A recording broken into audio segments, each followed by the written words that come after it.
Je suis avec Tina Mapachi, qui est conteuse dans le cadre des chroniques du Festival Contes et légendes en Abitibi-Témiscamingue. Bon matin. Coué. Content de te voir en chair et en os ici en studio. Puis tout juste avant l'entrevue, on placotait un peu. Puis finalement, on a pris des parcours différents. Toi, t'es parti, t'as quitté Picogan dans les années 2000 alors que moi, j'arrivais ici. Donc, on ne s'est jamais rencontrés. Non, effectivement, on ne s'est jamais rencontrés. Mais merci en passant de m'inviter dans vos studios. Bien, merci d'être venu parce que là, toi, dans le fond, tu demeures du côté de Val-d'Or. Oui, j'habite à Val-d'Or, ça fait plusieurs années. Mais je viens de Picogan, comme j'expliquais tantôt. J'ai grandi dans la communauté de Picogan. Et là, présentement, puis si on peut en parler, tu travailles à Kitsakik. Oui, j'ai actuellement un poste comme directrice générale dans la communauté de Kitsakik.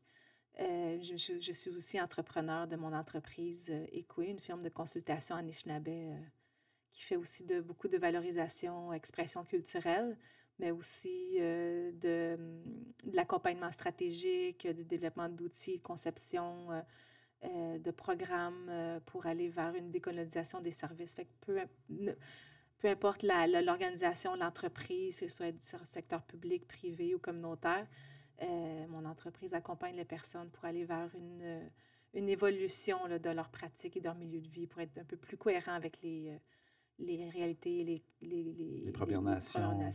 C'est fantastique, ça. Oui. Donc là, tout se jumelle bien avec ta présence au Festival de Contes et légendes. Oui, le Festival Contes et légendes, ça se rattache beaucoup plus à la portion expression culturelle de mon entreprise. Et au départ, ça fait plusieurs années que j'ai commencé à faire des ateliers, des conférences, à donner faire des prises de parole en lien avec la réalité culturelle. Je m'étais toujours dit que je trouvais ça un peu dommage que dans les médias, la plupart des choses qui ressortent sur nos réalités des Premières Nations, c'est un narratif négatif à notre égard. J'ai beaucoup encouragé. Moi, j'ai été longtemps intervenante sociale et j'accompagnais beaucoup les jeunes puis je leur disais, prenez parole, faites votre place, c'est important que les gens voient, connaissent et vivent un peu plus la richesse et la beauté de notre culture Anishinaabe, parce que ça, c'est vraiment ce qui est notre réelle identité. Et à un moment donné, mes cordonniers mal chaussés, je me suis dit, pourquoi que moi, je ne le fais pas non plus? C'est encourager les autres, puis que je suis la seule que finalement... Devenir un exemple pour les autres. Quelque part. Puis que je m'étais inscrite à ce moment-là comme ambassadrice à Puamun-Mishkenu, à l'organisme de Stanley Volant, du docteur Stanley Volant, qui avait un programme là, de développement de compétences en prise de parole en public pour former les prochains conférenciers dans le cadre de son organisme. Puis j'ai eu un accompagnement personnalisé avec Denis Bouchard. Wow. Pour être capable d'être là devant toi aujourd'hui. Mais ça fait partie d'un processus où je devais aller me chercher des outils, puis gérer le track et être capable de bien communiquer, surtout pour lancer les bons messages à la population, puis faire valoriser encore plus notre culture. Et déjà, ton cheminement, ça date d'un bon moment déjà, là? Ça à peu près 6 ans. 6 ans. Au niveau de la prise de parole en public, oui. Comme intervenante dans des conférences, faire des ateliers en lien avec les réalités, exemple, les réalités autochtones en contexte d'intervention sociale ou en contexte d'employabilité. Ça, je commençais déjà à faire des cours ou être comme consultante d'une journée conférencière dans des cours, exemple, en travail social ou en psychoéducation. C'est vraiment des petites conférences d'une demi-journée.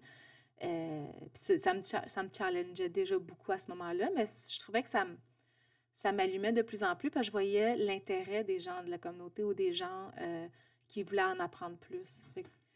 C'est un petit peu le point initial. Le point initial, c'est à travers mon travail comme intervenante. Et bien sûr, dans mon rôle, mon parcours auprès du Centre d'amitié autochtone de Val-d'Or, mais ils m'ont beaucoup aussi poussé devant les médias pour dire, on forme la relève, c'est important. Fait que j'ai comme de plus en plus pris la parole. Puis tant qu'on me donne la parole, si ça fait du sens, je continue. Puis à travers tout ça, mais ça l'a amené à avoir de plus en plus de présence, un peu plus du domaine artistique, culturel. Là, tranquillement, je rentre dans un nouveau monde pour moi. Et qu'est-ce que tu retrouves là, dans le conte, dans le milieu artistique? Qu'est-ce que ça t'apporte chez toi, dans ta culture, dans la prise de parole?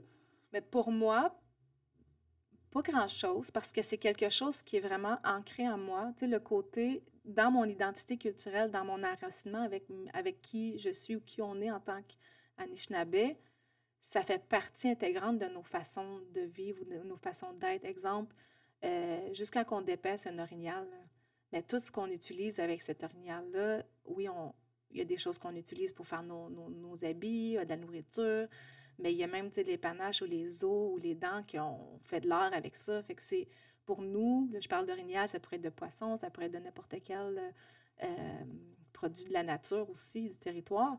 Pour nous, ça en fait déjà partie intégrante. Puis pour moi, d'aller plus faire la transition, d'aller le montrer à d'autres gens à l'externe, c'est juste une continuité de qui je suis, mais devant d'autres personnes qui sont juste super fascinées par la chose. Donc, tu racontes dans tes contes un peu ces modes de vie-là, votre culture, là, de façon très, très large. C'est des récits oraux, ouais. C'est des récits de vie, des récits... Oui. Alors, on est curieux de savoir un peu à quoi ça va ressembler cette soirée-là au bord du feu. C'est le 17 octobre à 19h. Oui, je pense que c'est vendredi. Le vendredi, c'est ça. C'est à la Cité de l'Art de Tina Mapachi. Donc, à quoi on peut s'attendre lors de cette soirée-là? Au Festival de contes et légendes de l'Abitibi-Témiscamingue. J'ai proposé un atelier qui excusez-moi. J'ai proposé un atelier au festival qui tourne autour du récit de la femme en tant que porteuse d'enseignement, porteuse d'eau.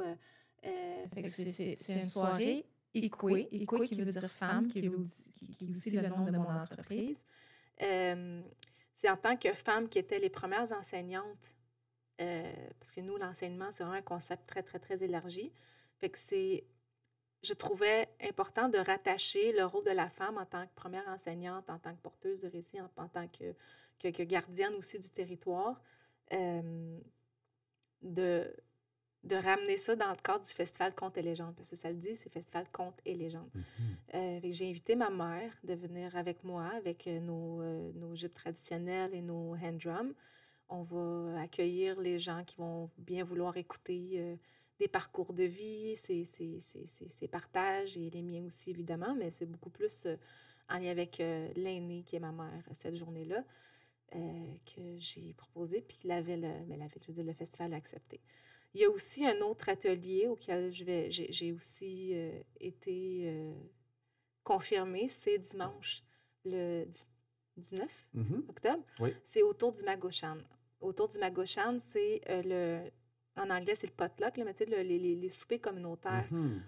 J'ai trouvé ça important aussi de ramener tout le concept des repas ensemble en communauté et avoir des dégustations là, de viande traditionnelle, ou pas de viande, mais de repas ou de mets traditionnels cette journée-là, ensemble autour du feu, encore une fois. Wow! Puis là, encore une fois, on est dans le partage, on est dans le... On peut dire le métissage des cultures parce qu'on veut partager ça ensemble. Et pourquoi c'est important pour toi d'être là au festival? Pour la valorisation de nos comme je disais tantôt, du beau côté de notre culture, c'est l'intérêt aussi qui est là en même temps, mais c'est aussi en lien avec notre présence sur le territoire. On ramène souvent qu'on est un peuple invisible, là, puis peut-être qu'on veut être de moins en moins invisible, tranquillement, pas vite, mais de façon positive, de façon constructive, dans le vivre ensemble, en tant que porteuse de parole aussi, puis de partage, puis dans la réciprocité beaucoup aussi. Là. Tina Mapachi, tu parles que tu enseignes, tu incites les jeunes ou les moins jeunes là, à prendre la parole. Est-ce que tu as des coups de cœur des gens que que tu aimerais faire découvrir ou on est encore dans la construction de ces nouvelles paroles-là? J'ai des coups de cœur. Je ne sais pas si c'est avec que je parle d'elle. Ben là, Il y en a plusieurs. J'ai quand même un peu, là. J'ai 15 ans d'intervention quand même que j'ai travaillé sur le terrain. Fait que c'est beaucoup en employabilité, beaucoup aussi en des situations, des jeunes qui sont en situation de vulnérabilité ou socio-économiquement très, très fragiles. Fait que juste le fait que certains jeunes partent du point A au point B puis qui arrêtent, exemple, de consommer ou qui va un peu plus, qui a un emploi à temps plein, ça, c'est des coups de cœur. C'est dans l'humilité, comme tu dis. Il y en a d'autres qui ont été beaucoup plus loin, qui sont aussi des bons rôles, des modèles pour d'autres jeunes. Mais l'importance, c'est de valoriser puis de faire sentir à ces jeunes-là ou ces personnes-là qui sont importants. Tu sais, quand on parle d'impact de la colonisation ou des pensionnats sur nos communautés, mais on le voit beaucoup à travers les jeunes dans leur manque d'estime de soi, dans leur manque de vision ou de juste pas savoir que c'est possible d'avoir des rêves.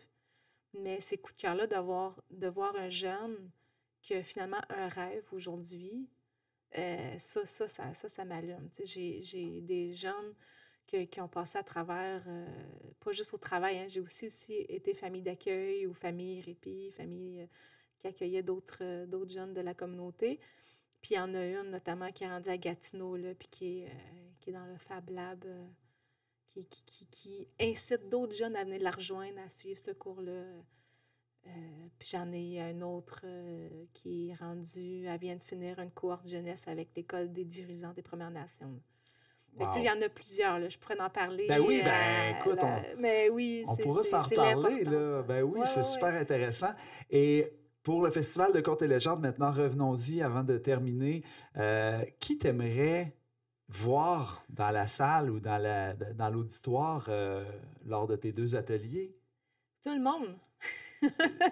Les allochtones et les autochtones aussi? Il y a d'autres personnes de d'autres nationalités aussi. Moi, j'ai remarqué quand j'ai fait mon speech patriotique à la Fête nationale à Val-d'Or, j'avais une foule devant moi, puis j'ai vu beaucoup de réactions, mais ce qui m'avait touché le plus, c'est la réaction de beaucoup de gens immigrants ou de d'autres nationalités que mes paroles les rejoignaient aussi beaucoup. Puis ça, je n'avais jamais vraiment vu cet aspect-là de réalité en cohabitation dans notre société. Puis c'est le fun là, de s'enrichir et de se partager toutes nos différents... Donc, tous les gens. Oui, tous les gens. Ben, on vous le souhaite, en tout cas, un beau succès pour ces contes-là. Autour du feu, on vous souhaite de la belle température. Et gens de l'Abitibi-Témiscamingue, gens d'Amos, gens de Val-d'Or, gens de partout, on vous invite à aller découvrir Tina Mapachi et sa mère Laura. Oui, Laura Mapachi. Laura Mapachi, lors de cette soirée-là, ça se passe le 17 octobre à la Cité de l'Art dans le cadre du Festival de Contes et légendes en Abitibi-Témiscamingue. Merci. Chimigwech.